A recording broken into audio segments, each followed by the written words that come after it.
Hello everybody.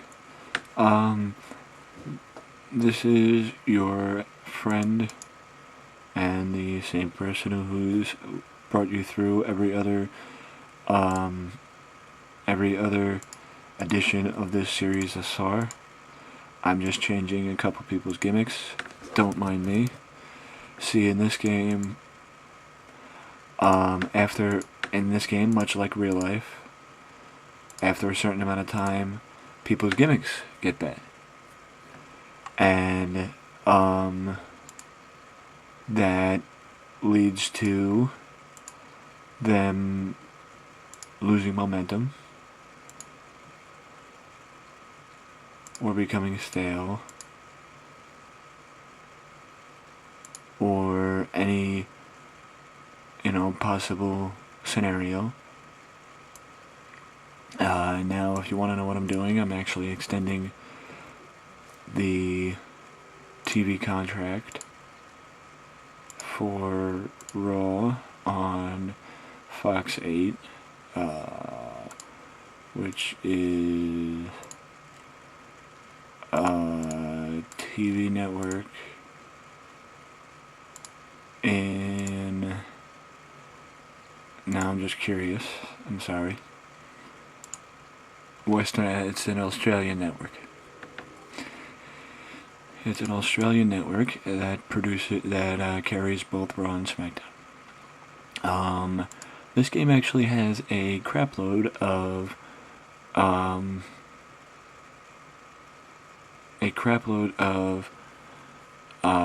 TV stations, and actually for some reason the game got NXT on ABC, which is actually pretty incredible when it comes to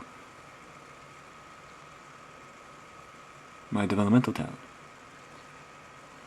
Being on a roster, a TV company that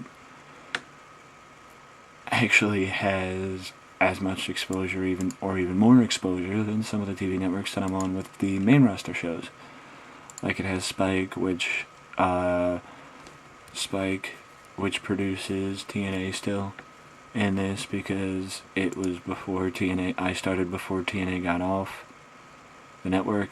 Sci-Fi, the CW, the Comedy Network, which is a Canadian network.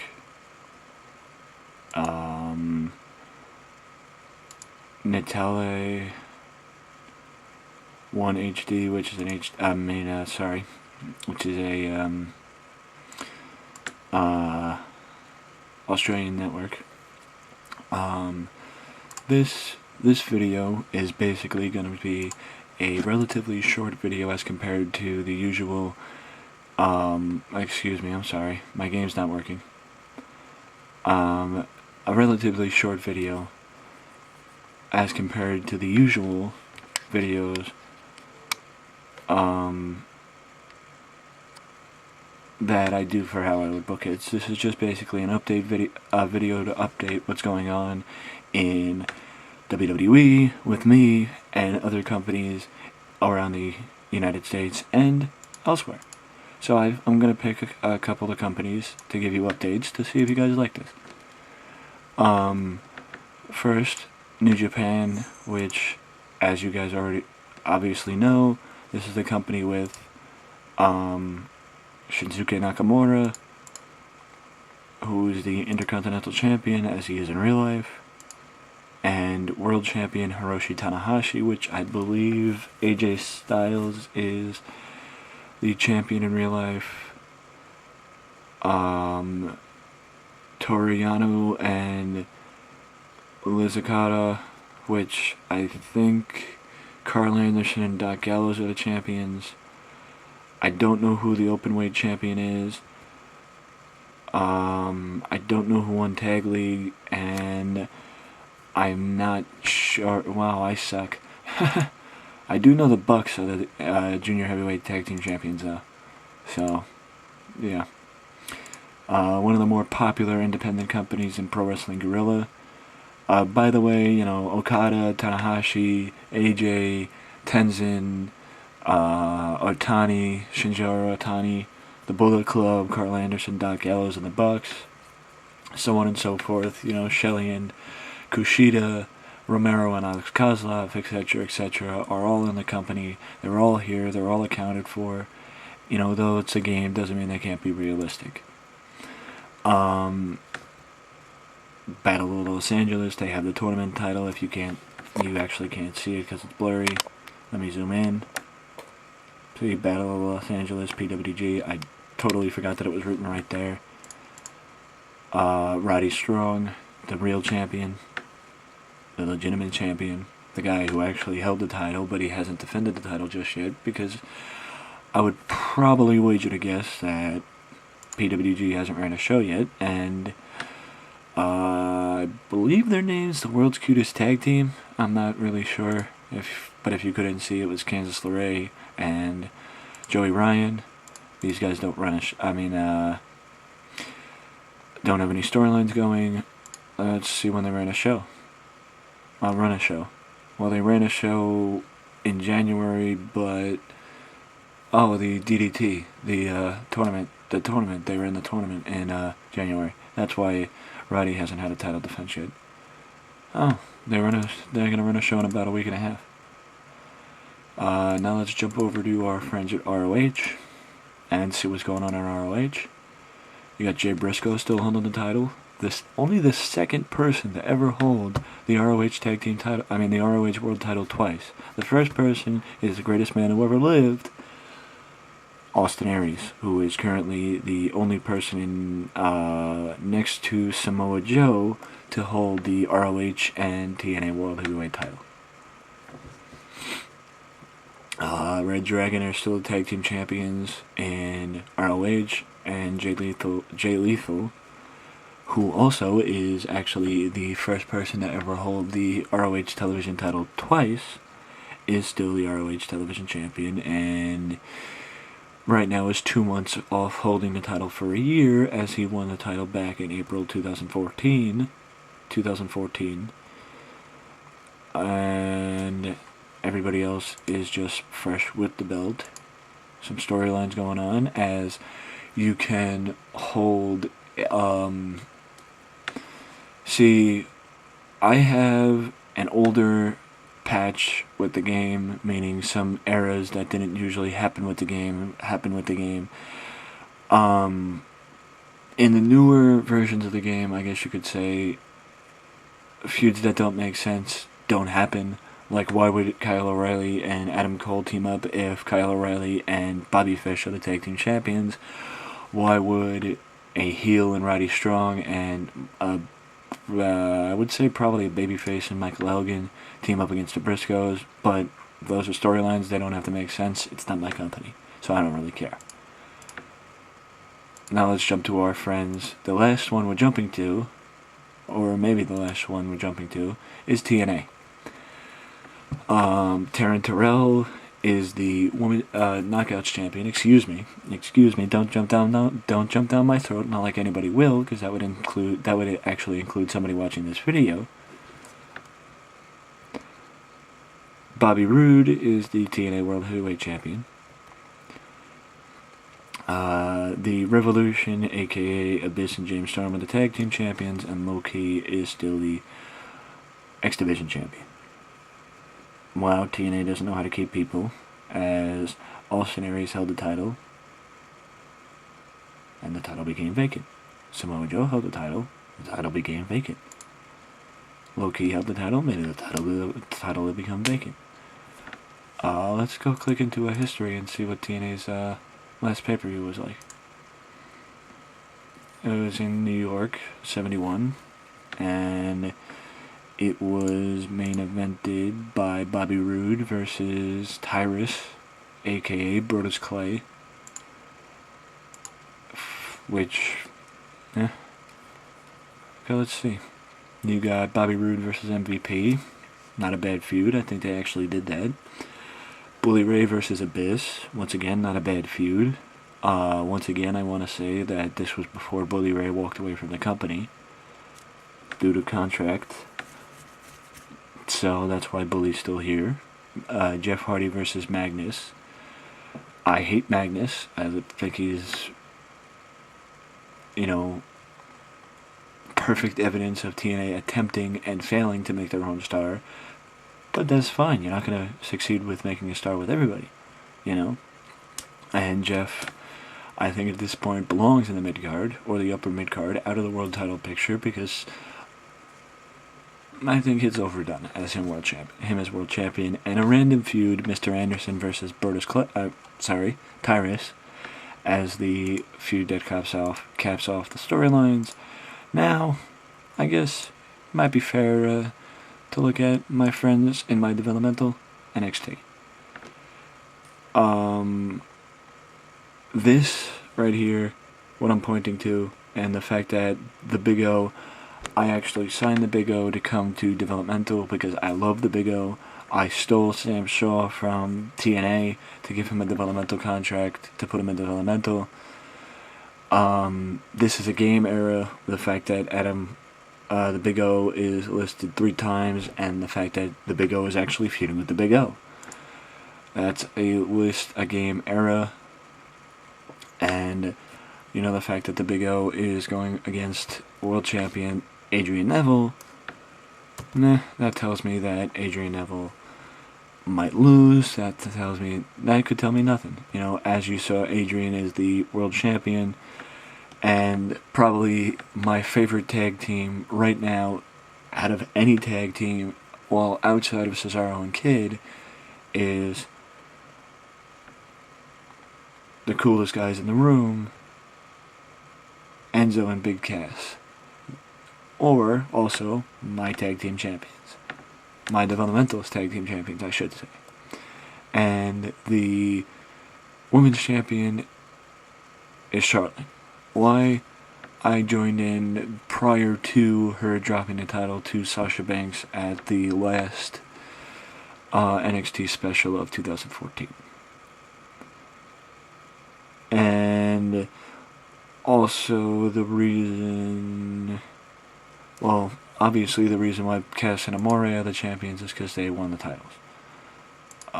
If you guys are curious, if you guys are curious, I'll show you the developmental from my perspective and not this perspective, because it shows even people that might not be employed by me. Okay, you can see it right here, as you saw the Big O, Adrian Neville, Aiden English. If you don't know, Aiden English is one half of the Vaudevillains, with Simon Gotch, Alex Riley, one of the color commentators, Alexa Bliss, who's excuse me. I signed Big Andy off of free agency because I liked Andy in his time when he was with the WWE the first time. So I signed him. I re-signed him to a developmental contract, because what harm could it do? Angelo Dawkins. Honestly, I don't think he's debuted on NXT TV yet. So, because I don't know who the hell he is, but who knows? Ashley Miller. Honestly, I don't know who she is. I'm not sure that she's still with the company. I actually could do this and see if this works. Oh, that's who she is. She's Audrey Marie. If you know who Audrey Marie is, I don't, so. Baron Corbin, who I think is a freaking badass and could, in my opinion, be making the way to my roster in very soon. Bayley, who I'm a huge fan of, and as Mick Foley's Facebook status said one day, you hate Bayley, it's like hating a puppy. That's how nice she is. Her character is great. Becky Lynch is finally starting to make waves in real WWE. I haven't really seen much from her in NXT and mine. So, whatever. Let me skip over this guy. Too much controversy. Braun Strowman, I don't know who the heck he is. Buddy Murphy, as you know, is tag team partners with Wesley Blake and current tag team champions in real NXT, but has done really nothing with me. Buggy Nova, I signed her because of her. I feel like she has a unique look, and that could benefit her in the long run, especially if she chooses to come up to, or if she has the ability to come up to me in the main roster. Bull Dempsey, who many people say has become a jobber. A little interesting fact about Bull: he actually with Bull, he trained with Taz. He's also trained with at the Team Taz dojo. He's trained with Danny Inferno, which is the Inferno Kid. Danny Doring and Matt Bourne, the original Doink. Charlotte, she needs no introduction. Colin Cassidy, once again, like Charlotte, needs no introduction. Drake Wirtz, aka Drake Younger. I love the fact that Drake had the ability to get over here in the WWE and make waves. I'm not going to go through the rest of the developmental because I just noticed the time and I didn't want this to be as long as a normal how I would book it. Once again, I apologize. My game is a little screwy. Look. Okay.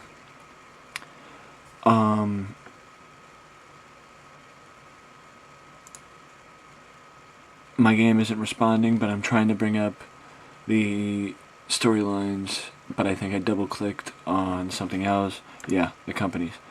Lucha Underground is here, Dragon Gate USA is here, CZW, Chikara, AAA, CMLL, though nobody talks about it, All Japan still exists, Full Impact Pro, you know, the minuscule independent company is Preston City Wrestling, which is, from what I understand, the top wrestling company in the British Isles.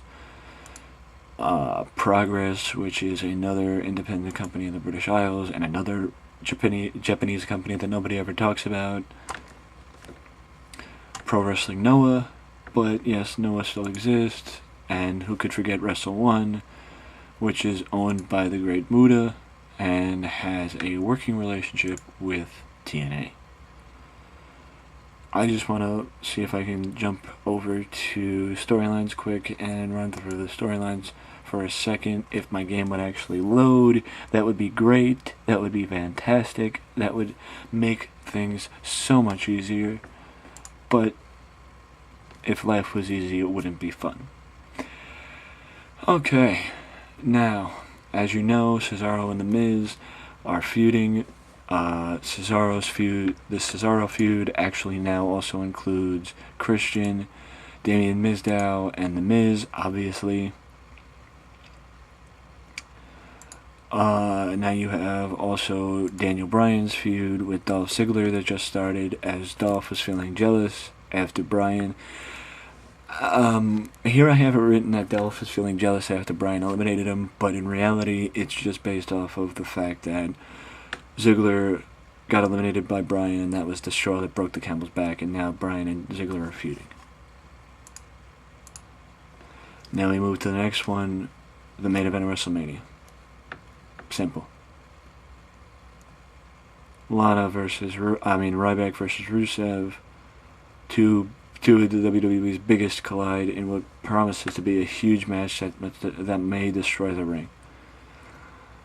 A match that has been at least 5 years in the making. Seems to be finally happening after losing the tag team titles on SmackDown. Tension has existed between the Dust Brothers, and after losing their rematch, Stardust has taken all he could and turned against his brother. Now the future seems to point to a feud between the Dust Brothers finally happening. I have been one of those people that have been waiting for this feud to happen forever, and when WWE finally did it, I was extremely excited, but when they pulled the plug on it, I was very disappointed, and that's one of the reasons why I chose to do WWE 2015, because I wanted to show how I would book Goldust versus Stardust.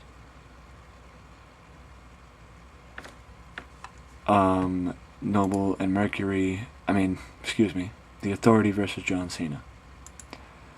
This feud has been continuing and continuing and continuing and continuing and continuing since November of 2014, when Cena was offered a spot in the Authority, but he rejected it, which led to a Survivor Series match, which led to him taking out the Authority, and which led to Cena and Seth Rollins having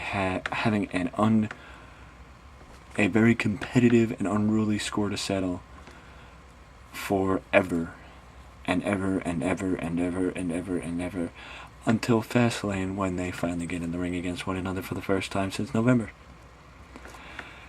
And the last feud I have here is AJ and Paige versus the Bellas. Obviously, there's another feud here, but not one that I'm at liberty to discuss right now because it's still in the planning stage and has not happened on TV yet. I have it written out, ready to go for when I'm ready to start it, which will actually be next week on Raw.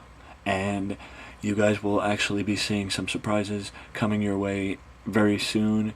I just hope you're tuning in, and I just hope you're enjoying it as much as I am enjoying it. And I apologize for making this a lot longer than I wanted it to be, but when I get going, it's very hard to shut me down. Till next time, I hope you enjoyed. I hope you enjoyed this glimpse inside how I would book it. Thank you. Bye.